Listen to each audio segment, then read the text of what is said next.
Now, if you think about the R in FAIR data principles, that stands for, indeed, reusable. Then data documentation and organization are very important. In this section of the data management plan, you describe the types of documentation that will accompany the data to help others understand your data to be able to reuse it. You recommend that you always create a metadata record with your data files to describe and contextualize the data. For your understanding, metadata is data about data, and it can be in the form of a database, an XML file that follows certain international standards, or some other form. The information in your documentation should ensure that other people understand your data. So your documentation may include details on the methodology that you used, the relevant analytical and procedural information, and data-specific information. And data-specific information can be the parameters or variables that you used, column headings, codes or symbols that you used, etc. Try to be as complete as possible. It's also a good research practice to add a piece of data documentation as a readme.txt file. So a plain text file to the folder where the corresponding datasets are saved. Now, another way to make sure that others will understand your data is by sticking to existing community standards where possible. Standards for metadata vary from discipline to discipline.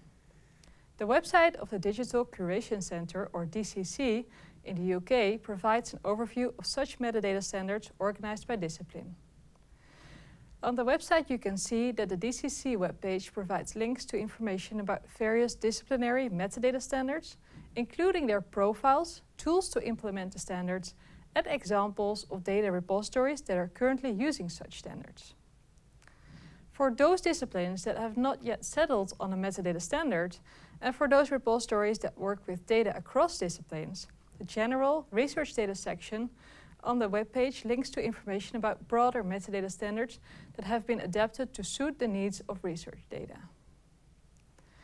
The website of the Dublin Core Metadata Initiative provides other examples of commonly used generic metadata formats. Another thing to think about when organizing your data is file naming.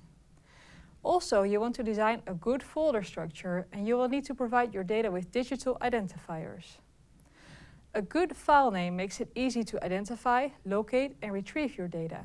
With logical and clear file naming, you ensure that your data will be understandable for your colleagues and others, or after a period of time, also by yourself. Now, there is not one recommended way to name your files and folders, but the first rule of thumb is that you should name your files consistently. If you work as part of a research group, you should decide on a file and folder naming system with your colleagues. Be sure to follow standard procedures and workflows in your specific field of research. This does not apply to file names. The structure of your folders and fields in your spreadsheets also deserves solid naming. We have collected a number of useful links for you.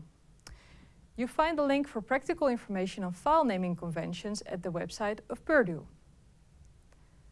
And there is a link to 10 rules for file and folder naming best practices. Also, there are links on how to structure and organize your folders, providing you with best practices for setting up a good folder structure. And this other link provides more information on how to set up a folder hierarchy, naming conventions, and metadata and keyword strategies. Finally, you want your data to be easily found, and you may also want people to refer to your data. Now, one important thing to do then is provide your data with an identifier. An identifier is a reference number or name for a data object. The Emerging Data Identifier Standard for publicly available datasets is a Digital Object Identifier, or DOI. As with journal articles, DOIs can now also be assigned to datasets. And some repositories arrange this for you, since they automatically assign a DOI to a dataset that you make available. As a result, your dataset can be easily discovered and cited.